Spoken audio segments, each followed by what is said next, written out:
بستان مکرم میں عرض کر رہا تھا کہ حضور غوث اعظم رضی اللہ تعالیٰ عنہ کا مرید اپنے دوست سے کہنے لگا کہ چلا میں تجھے اپنے حضرت صاحب کے پاس لے کر چلوں، اپنے پیر صاحب کے پاس لے کر چلوں، بتا گل اسے بھی کردہ جس دا عاشق ہوں گا۔ وہ کہنے لگا کہ میں تجھے اپنے مرشد کے پاس لے کر چلوں۔ امام غزالی رحمت اللہ تعالی علیہ سے کسی نے عرض کی کہ حضور مجھ سے لوگ پیار نہیں کرتے، فرمایا کہ تو جھوٹ کہہ رہا ہے، اپنے دل پر توجہ دے، تو ہی کسی سے پیار نہیں کرتا، اگر تو لوگوں سے پیار کرے تو لوگ بھی تجھ سے بڑا پیار کریں۔ فرمایا تو غلط کہہ رہا ہے، اپنے دل پر توجہ کر، جتنا پیار تیرے دل میں کسی کا ہے اتنا ہی اس کے دل میں ہے، یہ تیرے لیے آئینہ ہے، اسے دیکھ۔ تو وہ حضور غوث اعظم کا مرید اپنے دوست سے کہنے لگا کہ چلا میں تجھے اپنے حضرت صاحب کے پاس لے کر چلوں۔ وہ کہنے لگا کہ میں پیروں کے پاس نہیں جاتا۔ اس نے پھر کوشش کی، اس کا دوست تھا، آخر وہ راضی ہوا، پہنچ گئے حضور غوث اعظم کی بارگاہ میں۔ اور حضرت ملا علی قاری لکھتے ہیں کہ جب وہ پہنچے نا حضور غوث اعظم رضی اللہ تعالیٰ عنہ کہ استبل میں جو آپ نے حویلی بنائی ہوئی تھی تو وہاں پر عربی نسل کے 50 موٹے تازے گھوڑے بدے ہوئے تھے، اور پیر صاحب کے دروازے پر تو ایک گاڑی آ جائے تو مسئلہ بن جاتا ہے، تو اکٹھے 50 گھوڑے بدے ہوئے تھے۔ اور اس دور میں یہ جو گھوڑے ہوتے تھے نا یہی گاڑیاں ہوا کرتی تھی، سارے کام سواری اور دیگر معاملات انہی سے لیے جاتے تھے۔ تو وہ شخص فوراً کہنے لگا یار اپنے پیر صاحب کو سمجھا کہ ایک گھوڑے پر بھی سواری ہو سکتی ہے، یہ 50 گھوڑے کس لیے رکھے ہوئے ہیں؟ اور آپ کو یاد ہوگا کہ جب ہم میلاد شریف کا اہتمام کریں یا 11ویں شریف کا تو کئیوں کو بڑی تکلیف ہوتی ہے، کہتے ہیں کہ یہ فضول خرچی ہے، اس سے بہتر تھا کسی غریب کی مدد کر دیتے۔ لیکن جب اپنے بیٹے کے ولیمے کی بات ہو پھر غریبوں کی مدد یاد نہیں رہتی ہے، پھر سب کچھ ٹھیک ہوتا ہے۔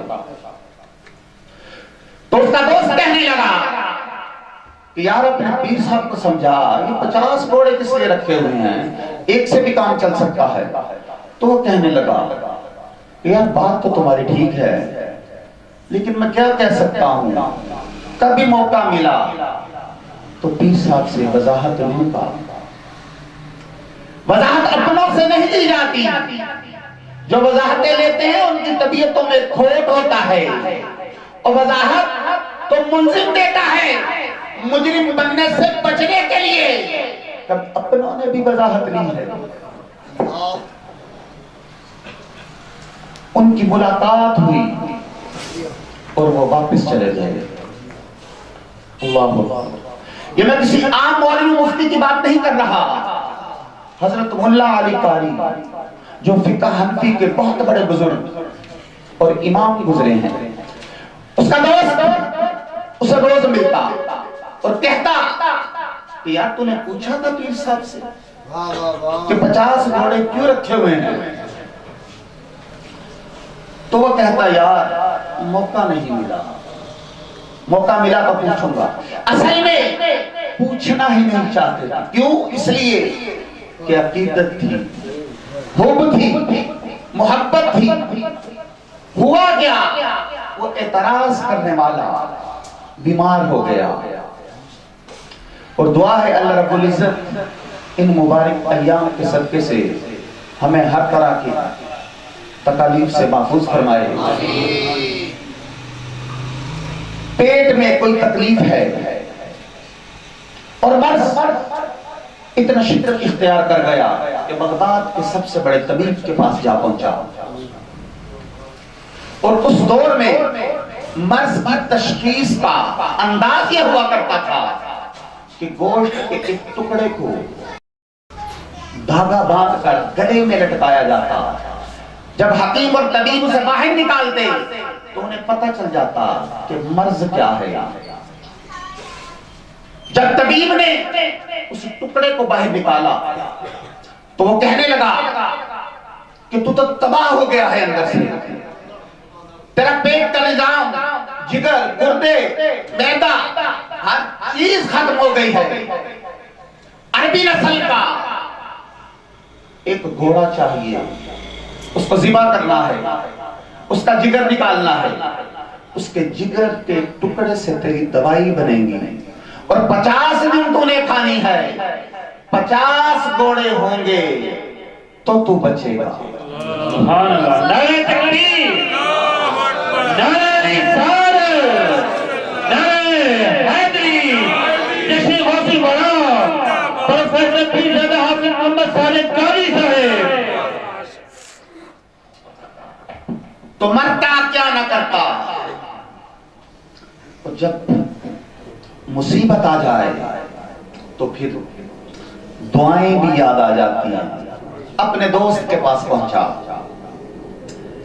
کہنے لگا چلا تیرے پیر صاحب کے پاس چلتے ہیں۔ وہ کہنے لگا تجھے نہیں لے کے جانا۔ کیوں؟ اس لیے کہ تو اعتراض بہت کرتا ہے۔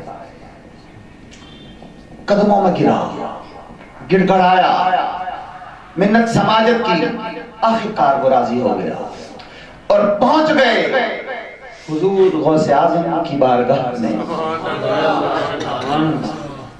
اور اللہ کے ولی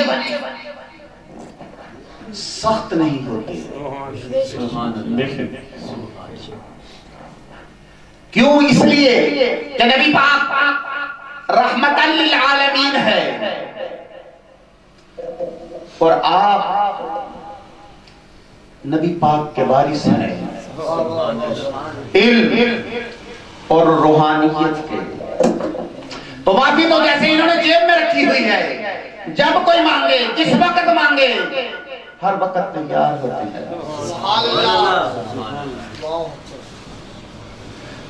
بلکہ ترمذی شریف میں ہے، امام الانبیاء نے ارشاد فرمایا اللہ کا بندہ اس قدر نرم دل ہوتا ہے کہ سامنے والا اسے بے وقوف سمجھ لیتا ہے کہ جو میں کہتا ہوں یہ وہی کرتا جاتا ہے۔ کتنا بے وقوف ہے، حالانکہ وہ نرم دل ہوتا ہے کیونکہ اللہ کا بندہ جو ہے۔ تو حضور غوث پاک نے اسے آتے ہوئے دیکھا، کھڑے ہو گئے، ماتھا چوما۔ یہ بزرگوں کا حسن اخلاق ہوا کرتا ہے۔ سینے سے لگایا، فرمایا ایک دن تو میری گلی سے گزرا تھا، میں نے تجھ پہ نظر ڈالی، مجھے پتا چلا تو بیمار ہو جائے گا۔ اب بعض لوگ اس پر بھی اعتراض کرتے ہیں کہ کیسے پتا چل گیا کہ بیمار ہو جائے گا۔ ترمذی شریف کی حدیث ہے، امام الانبیاء نے ارشاد فرمایا اتقوا فراست المؤمنین فإنہ ینظر بنور اللہ۔ فرمایا مومن کی فراست قلبی سے ڈرا کرو، وہ اللہ کے دیے ہوئے نور سے دیکھتا ہے، وہ اللہ کے دیے ہوئے نور سے دیکھتا ہے۔ فوراً حضور غوث پاک فرمانے لگے تو ایک دن میری گلی سے گزرا تھا، میں نے تجھ پہ نظر ڈالی، مجھے پتا چلا تو بیمار ہو جائے گا، اور عربی نسل کے 50 گھوڑوں سے تیرا علاج ہوگا۔ اور فرمایا یہ سارے تیرے لیے کھڑے کیے ہوئے۔ نعرہ تکبیر، نعرہ رسالت، نعرہ حیدری، نعرہ غوثیہ، جشن غوث الورا، آستانہ محدث قصوری، حضور دادا گنبر، حضرت بابا شاہ جمال، پروفیسر پیرزادہ حافظ محمد صالح قاری صاحب۔ فرمایا یہ سارے تیرے لیے کھڑے کیے ہوئے ہیں۔ گھر لے جانے کی اور چارہ ڈالنے کی بھی ضرورت نہیں، روز آیا کر، ایک لے جایا کر اور ذبح کر کے اپنا علاج کرا. قدموں میں گر گیا.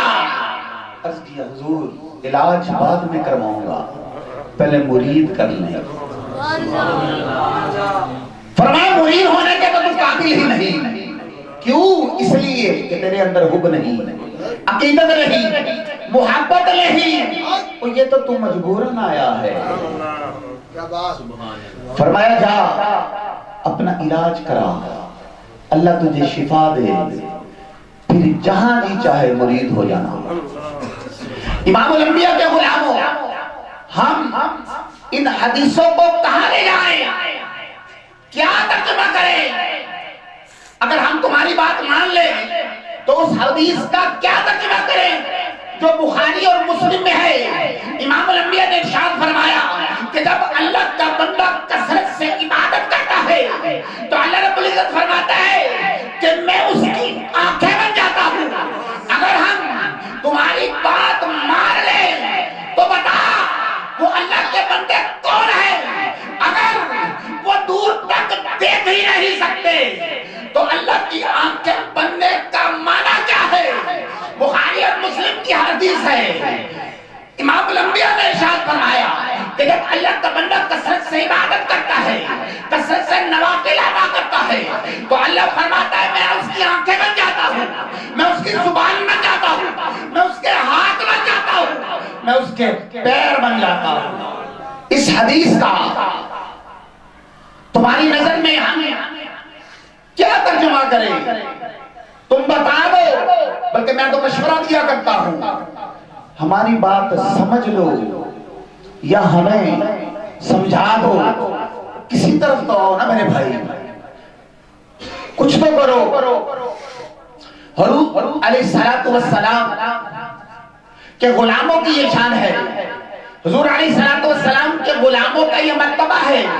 اللہ رب العزت نے انہیں اعزاز دیا ہے. ہر دور میں باکمال بندے موجود رہے ہیں، لیکن حضور غوث پاک رضی اللہ تعالیٰ عنہ کی شان کا کیا کہنا. سبق پڑھا رہے ہیں، اچانک ہاتھ آگے کیا، جب پیچھے کیا تو بازو بھیگا ہوا ہے. شاگردوں نے عرض کی حضور کیا ہوا؟ فرمایا وہ چھوڑو، تمہارے والی بات نہیں، خاصا دی گل آما گئی نہیں مناسب کرنی. شاگردوں نے اصرار کیا. فرمایا تمہاری جتنی سمجھ تھی اتنی بات بتا دی. تھوڑی دیر گزری، کچھ لوگ آ گئے، کہنے لگے کشتی میں جا رہے تھے، اچانک طوفان آ گیا، ہم نے پکارا یا شیخ حضرت سید عبد القادر گیلانی، اور اللہ کے فضل سے ہم پہ تو سایہ ہے غوث اعظم کا، ہمیں تو دونوں جہانوں میں سہارا ہے غوث اعظم کا. تو جب عاصم بن برقیہ کا ہاتھ پہنچ سکتا ہے تو میرے غوث کا ہاتھ کیوں نہیں پہنچ سکتا؟ کہنے لگے اچانک حضور غوث اعظم کا ہاتھ نمودار ہوا اور کشتی پکڑ کر کنارے سے لگا دی.